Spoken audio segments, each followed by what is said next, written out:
We now move to the mayor's report. Thank you, Madam President. I'd like to begin my report by congratulating and honoring Chief Dursick for his career here in the city of Maple Heights. We go a long way back, many, many years, and as I said to you last week, Chief, I am proud of your career here in Maple Heights, and you should be too. You are a good man, and you did the best you could with what you had or have, like the rest of us. And you started in this department as a cadet, went up that ladder rung by rung, like, you know, the way it should be done, the way it's supposed to be done, and did it on your own merits, on your own steam, and regardless of what happens, no one can ever take that away from you. You accomplished a great many things. As I stated to you in our conversation, the dispatch center, just, you know, for all the time and meetings that you've labored in that, and the insight that you've given, and also the power cuts, the changes in the fire stations and in the staffing, even in the station recently temporarily being closed. You know, those are tough decisions that are not easy for anyone to get to. You know, struggling with facts and figures and dollars and cents is not easy, not for any of us. And I know you're going to be missed, and I know you're going to miss us.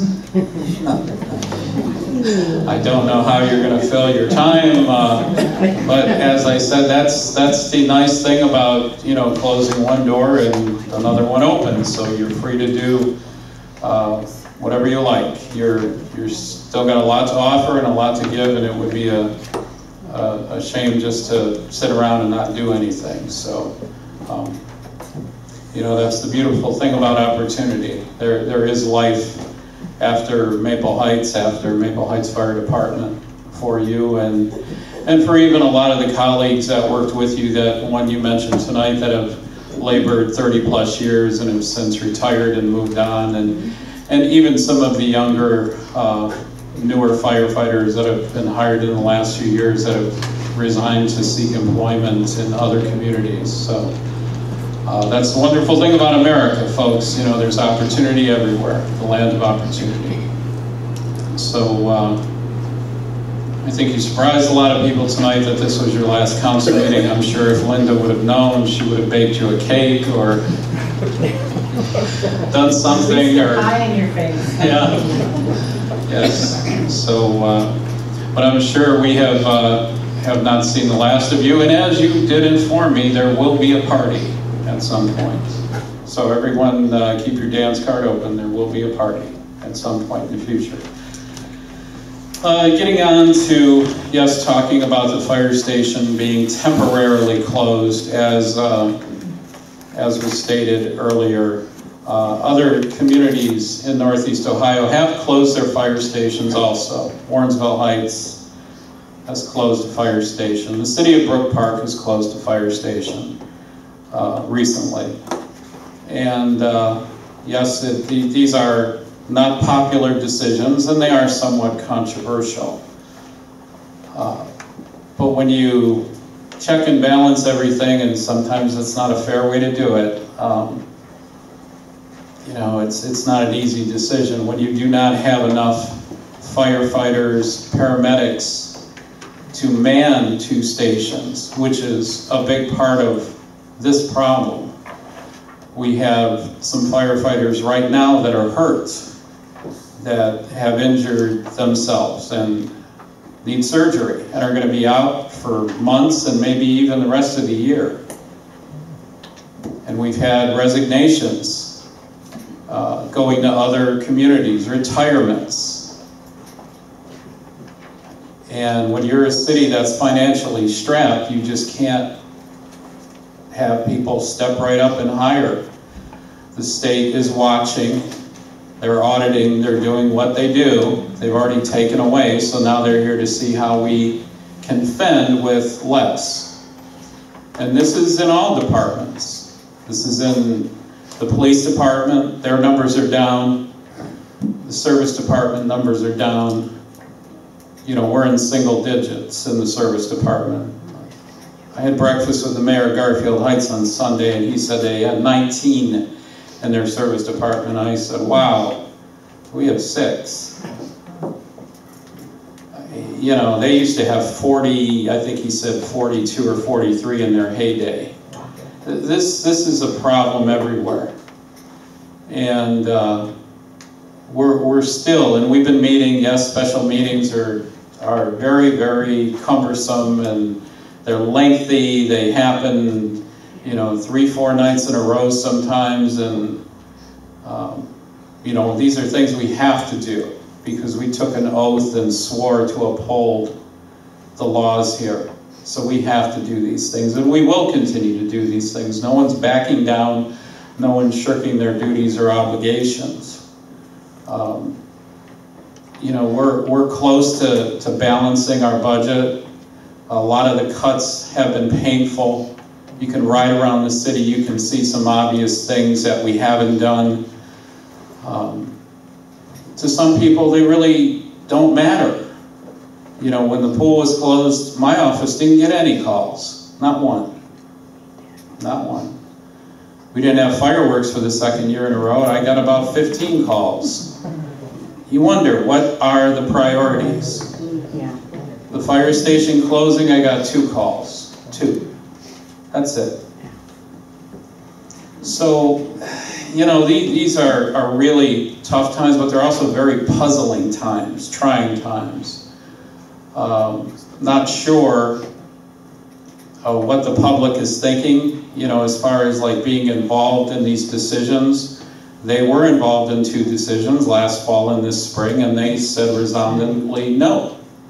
They did not want to pay any more property taxes, or they did not want to pay any more income taxes. And that's their choice.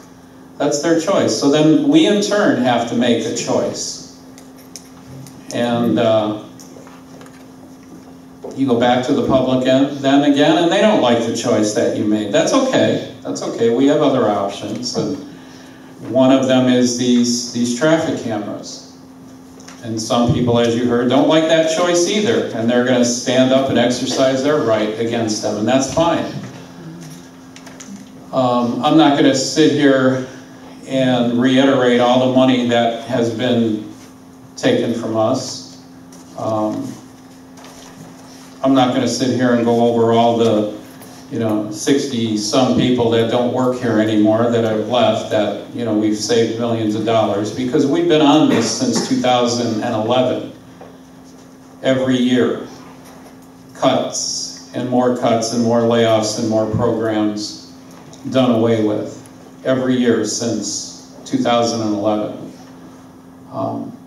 Article that caught my eye that I wanted to share with everyone, because a lot of people do not read newspapers. They've become kind of a thing of the past in many households. But there was an article recently, a couple weeks ago, in the Plain Dealer about a group of inner ring cities of Cleveland, including Cleveland, and the cities were Maple Heights, Garfield Heights, Euclid, East Cleveland, and Newburgh Heights, which I believe is a village. In the year 2006, a home in Maple Heights sold for $99,900. That was the average price. And then a few years later, the price went down to $23,500. That was, I believe, in 2012 and 2013, it actually rebounded to $32,500. That's a negative, according to their math, of 67.5%. The biggest loser was East Cleveland at almost 81%. Garfield Heights was right behind us at 67.3%, Euclid at 63.3%. So you see the pattern. you see the revenue that we've lost, the tax dollars that we've lost. These are all cities that are around Cleveland. As Cleveland goes, the suburbs don't go. Downtown goes, the suburbs don't go. You know, this happened years ago. Cleveland had a big, I don't know what you'd even want to call it. New mayor came in, Michael R. White, built new football, baseball stadiums, arenas, had the Galleria open, Tower City, but all the neighborhoods got neglected. Slavic Village, Collinwood, lost a lot of money, a lot of revenue. So we're seeing that again. You know, Cleveland has been in the national news a lot lately, but as downtown goes, the neighborhoods in Cleveland and the suburbs don't go. And I was contacted this week by the oldest news organization in America. Anybody know who that is? The Associated Press. No. Associated Press supposedly is the oldest news organization in America, and they are going to do a story on what's happening in these inner ring suburbs and showing the decline and decay and the lost revenue and the housing situation, the foreclosure situation, and how this problem can be ignored by our governments. Not this government, not your local government, but by your county government, your state government, and more importantly, your federal government. How they can allow these cities to just waste away. They're calling it something about what used to be suburban, looks now like it's more urban. So I'll let y'all know how that goes next month, but doesn't sound like a real positive spin, sounds more like a reality check. So the fight goes on. We're getting close to seeing the finish line with having a plan in place. And next month in August at our regular meeting, in between all the special meetings, we hope to announce, or at least I do anyway, some good news as how we've pretty much rounded the corner in the stretch run, and hopefully we'll come out of this thing. So with that, I'll conclude my report. Thank you. Thank you, Mayor. Councilman Brownlee, District 5. Thank you, Madam Chair. Chief, it's been a pleasure knowing you for a short amount of time. I remember coming to get a tour from the chief of the fire department, and he went the extra mile. What I anticipated being an hour-long meeting ended up being a 5-hour-long meeting and a trip to the second fire station. So it was in depth, and I appreciated all of his effort. One way that the police chief has touched many lives is the same way that he touched, who would I say? Oh, I'm sorry. The fire chief touched many lives, just like he touched my family's life, is whenever we were here for about 6 months, we heard of something called the Santa delivery. And we got some presents for our kids and neighbor children as well.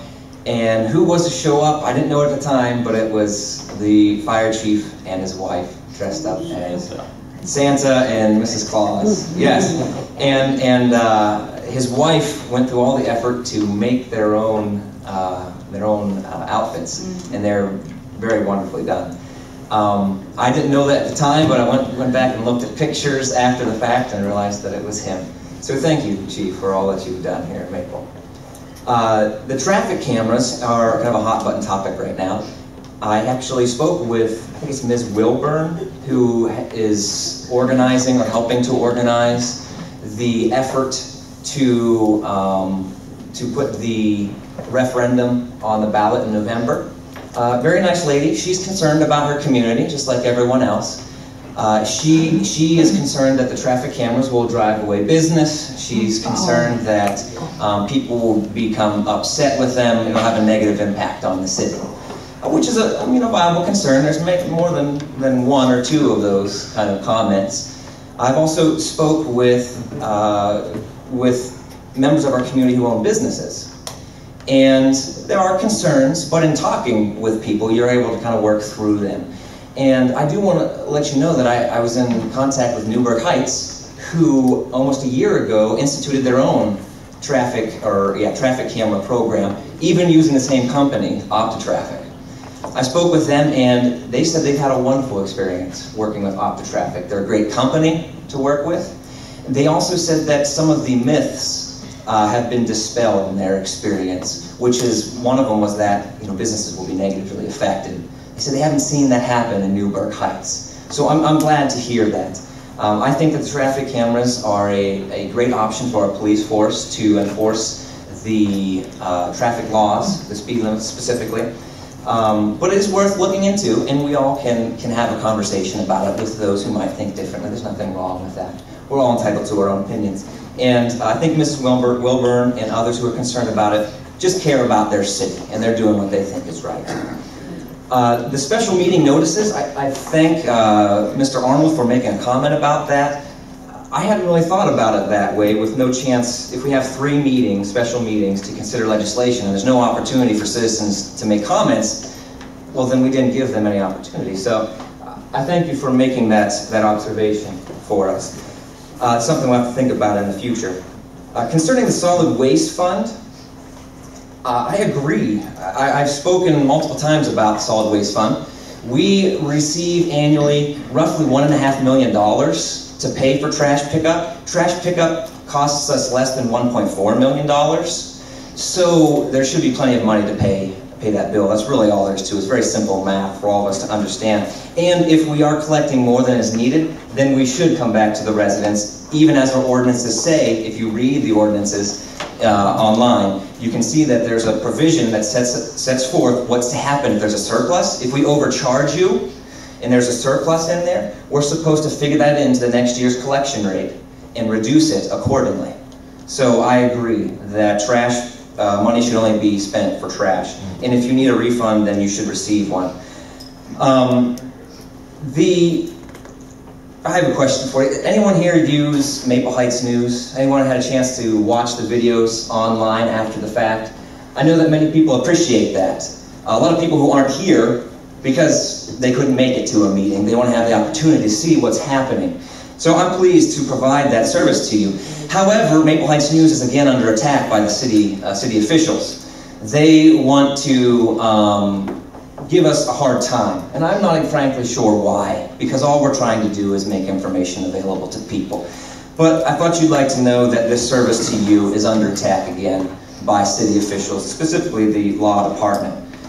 You heard tonight comments already made about the tax levies that didn't pass. And it was framed as their choice. Their choice. That's their choice. Someone here tonight gave you the permission to make your own choice, as if you needed it. But what I want to pick up on is their choice. It was our choice as a community. We are a democracy. In America, our governments are founded upon democracy. And the founders of this nation knew that even if you didn't agree with what happened, that when the majority spoke, it was still the voice of the people.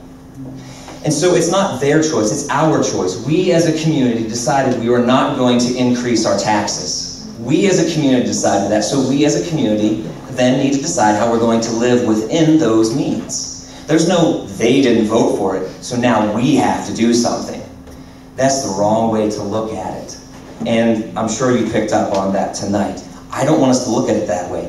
We could sit here and we could point fingers, we could blame all of our woes on somebody else, outside forces. But I've lived in many places in my life, one of which was a suburb of Chicago, Oak Park. It's the first suburb going west. And back in the 70s, there was a real problem going on the west side of Cleveland. A very serious problem. You've probably heard the term white flight, right? You've heard that term.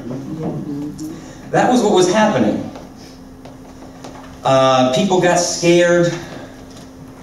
They saw someone selling a house down the street, and they said, oh boy, I better get out of here too. And this was spreading all the way through the west side of Cleveland. But it stopped at a particular street. Does anyone know what street that was? It's like a line in the sand. You can't miss it. It's like the Chinese wall. It stopped at Austin Boulevard. Do you know what's on the other side, on the west side of Austin Boulevard? A little town called Oak Park. The reason Oak Park stands to this day as one of the best communities in Chicago, and across the street, this neighborhood of Austin, that's across, that's east, that's in Chicago, that part of the city is destroyed now. It's because that community, when they saw what was happening, they took action. They took action. They could have ended up just like everyone else, and they could be a destroyed, dilapidated, East Cleveland-looking place right now. But they took action. They were proactive. And they made the choices that a community needs to make as a community, not as a government, but as a community. They are a well-integrated, successful, wonderful community with lots of renters that's not destroyed. And they stand as a testament to what a community can do. Everything else on the west side of Chicago is decimated, except for Oak Park. And it's like I lived on Austin Boulevard for 2 years. It's like a wall runs down through there. We, as Maple Heights, have a decision to make. Are we going to sit back and say, oh, so-and-so changed our property values, oh, so-and-so did this, or are we going to look and see what happened that those property values were changed in the first place? The auditor didn't come in and wave a magic wand and lower our property values. They were already low. They already had dropped. We need to see the reasons why that happened. Why do people think, you've heard this before, maybe even family members have said this to you, isn't Maple Heights a dangerous place? There's people who won't come to Maple Heights because they think it's dangerous. I don't frankly think it's all that dangerous, obviously. I moved here and I live here. But people think that, they perceive that. Why? We should be asking those questions, not merely saying, hey, you know, so-and-so did this to us. The state government did it. The governor did this to us. What are we going to do? Oak Park could have done the same thing 40 years ago and said, oh, well, here it comes. Let the wave wash over us. We could do the same now. Or we could decide what we're going to do as a community, as one body, to change our city. Not merely change how we spend money or how the fire department works, but what we as a community are going to do. So the question is, are we going to become like East Cleveland? Always chasing down the next big pipe dream? Always reacting to things after the fact? Or are we going to become a wonderful community like Oak Park, who sees what's coming, who sees what needs to be done, and acts smartly? I think that Maple Heights has a lot of potential. I love all the people that I've met here. Many of you have lived here for an extremely long time, 20, 30, 40, 50 years, and you love your city.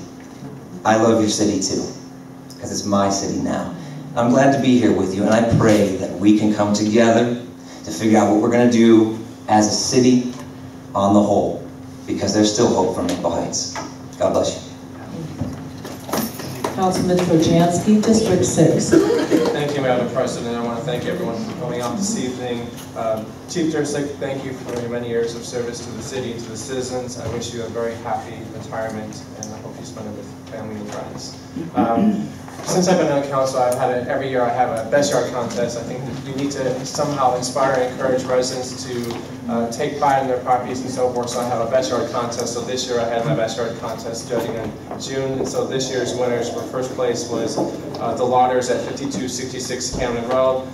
Second place was 5228 Camden Road, the Gillettes. And third place was the Smiths at 28112 Franklin Road. So congratulations to them, and look forward to having this again next year. I have my July newsletter available, so when you're out this way this evening, please pick it up. I try to encourage residents to get informed with information, what programs are applicable to them, what's happening in the city, and so forth. I want to make an announcement that the next Finance Committee meeting will be scheduled in this very room on July 28th, in 2 weeks. And I'm currently working on having a District 6 Residents Association starting. I'm having my first meeting on Saturday, August 23rd at the library in the auditorium at 11 o'clock. I think it's very important that we're encouraging residents to come out, share their voice, have the police come out, occasionally have a guest speaker on sharing what type of programs are applicable to them, whether it's home improvements or foreclosure, utilities assistance, and so on and so forth.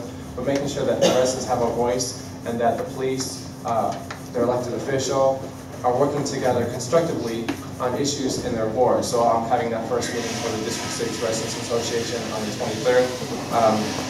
I'm having a community day at Stafford Park on that day as well. It will be from 3 o'clock until 5 o'clock in Pavilion number 2. It's just a day to come out as a community, have a cookout, meet and greet with the council people and neighbors of District 6. And with that, I conclude my report. Thank you, Richard. Councilwoman Agee, District 7. Good luck, Chief, and thank you for your services. On Thursday, July the 24th at 6:30, District 7 will be having a block watch meeting at the Maple Heights Library.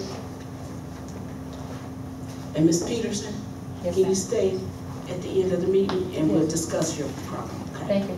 At the end of the report. Thank you, Andrea.